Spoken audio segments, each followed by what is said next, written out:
dia a todos, senhoras e senhores vereadores, senhoras e senhores que nos acompanham aqui no plenário, nos visitam, que nos acompanham pela TV Câmara. Em primeiro lugar, presidente, eu queria aproveitar, já que não poderia ter feito através do expediente da questão de ordem, mas essa mensagem aqui, que é a mensagem 09, eu, algumas sessões atrás, tinha pedido, por interesse do governo, a retirada dela, na verdade, o arquivamento dela, e hoje fui surpreendido com a tramitação dela na CCJ, e daí, quando vi isso, retiramos efetivamente de tramitação. Então, só queria, para deixar registrado, o pedido de arquivamento, está aqui os autos do processo, vou lhe entregar depois, da mensagem 09, que era aquela que tratava da contratação de assistente social. Esse projeto vai ser, o governo vai propor um novo projeto se adequando às novas normas do programa, que parece que houve também uma redução de orçamento e, portanto, vai haver uma redução no número de contratados. E por isso que o projeto está sendo arquivado e em breve deve entrar na casa um novo projeto. Nessa mesma esteira, eu queria propor uma reflexão aqui, presidente, a partir de um fato que aconteceu agora há pouco, aqui na nossa sessão, que foi o seguinte: o projeto, eu sempre tive dúvida, quando a gente vota na comissão, e daí o processo vem a plenário, é feito de novo uma votação daquele parecer que já foi aprovado em comissão, correto? Bom, eu questiono a necessidade, e me parece que o regimento não é tão claro nesse sentido, de que, uma vez aprovada na comissão, o parecer tenha que ser novamente votado em plenário, tá? E um dos problemas que isso pode ocasionar aconteceu hoje. O vereador Daniel não questionou na CCJ, até porque eu não sei se ele é membro ou não.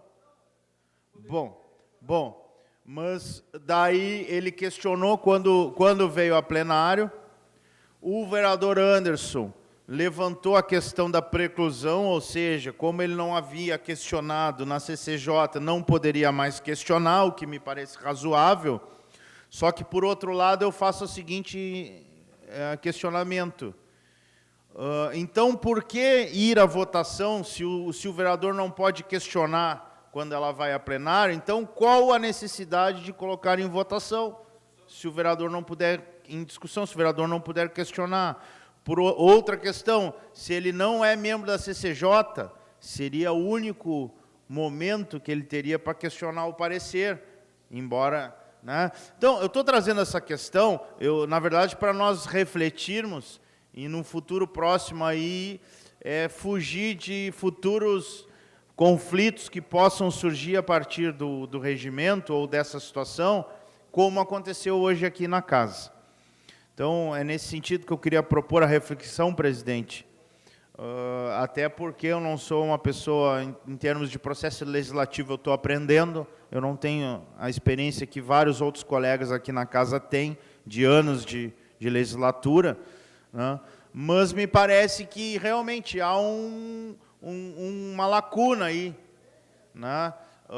Primeiro, volto a dizer, qual a necessidade real desse parecer ter que, depois de ser aprovado na CCJ, vir de novo a apreciação em plenário?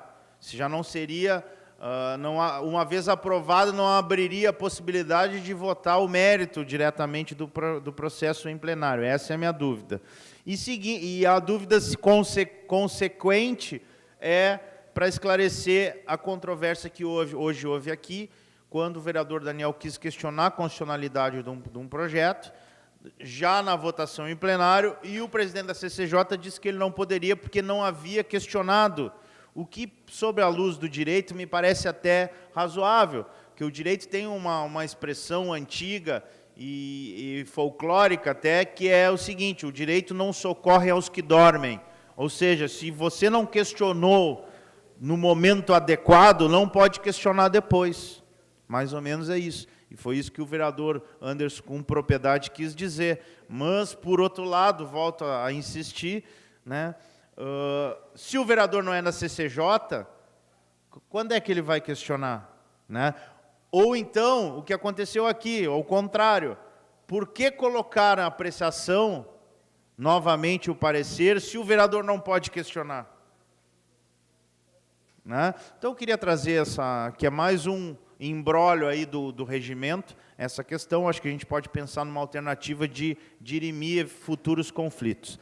Para finalizar, eu queria colaborar, principalmente com a população, com as pessoas que nos assistem, uma questão que tem sido a discussão em tudo que é canto da cidade nos últimos dias, que é todo esse contexto que está acontecendo no nosso país, e muitas pessoas, hoje mesmo veio aqui a vereadora Fernanda falar de eleições diretas, eleições gerais, que eu concordo, eu acho que seria a melhor solução para o país, neste momento, diante de todo essa bagunça que está, para não dizer outra coisa, que eu não posso dizer aqui na Câmara, nesse horário, mas, na verdade, o que a nossa Constituição Federal prevê, no caso de renúncia ou de impeachment, seria eleições indiretas.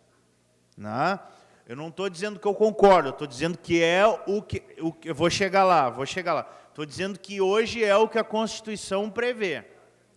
Existe uma PEC, de autoria do deputado Mírio Teixeira, da Rede, propondo alteração na Constituição, que daí, no caso, permitiria eleições diretas. Né? Só que, claro, essa PEC depende de aprovação, uma aprovação, tempo regimental, uma aprovação que exige, se eu não me engano, 3/5 do Congresso. Então, será que seria aprovado? E mais, essas eleições seriam...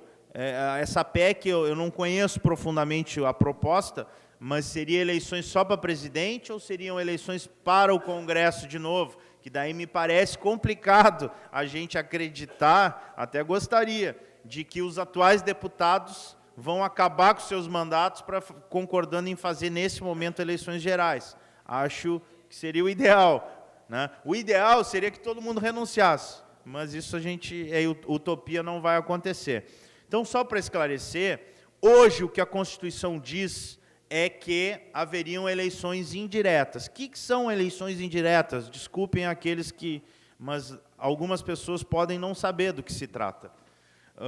O Congresso, os parlamentares é que vão votar no presidente, escolher um novo presidente com um mandato tampão até que se escolha o presidente de forma direta nas eleições previstas para o ano que vem.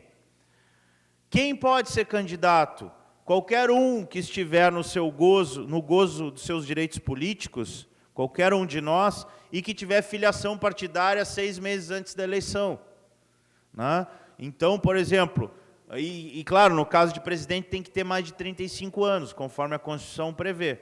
Então, qualquer um de nós aqui, por exemplo, poderia se candidatar uma vez tendo o aval ou a indicação do seu partido, qualquer um que esteja filiado. Mas quem vota, quem escolhe é o Congresso, são os membros do Congresso Nacional. Bom, existe uma outra discussão que ela vem como consequência da ação que está tramitando no Superior Tribunal Eleitoral, que seria a ação de cassação da chapa Dilma Temer. Por quê? Porque, se por um lado a Constituição prevê, no caso de vacância, eleições indiretas, a mini-reforma eleitoral, a última feita, são várias, mas a última lei que alterou a legislação eleitoral, ela prevê que, no caso de cassação, até 6 meses antes de terminar o mandato, haveria eleições diretas. Ou seja, é uma situação diferente da prevista na Constituição. Daí existe uma discussão jurídica se esse artigo aí é constitucional ou não.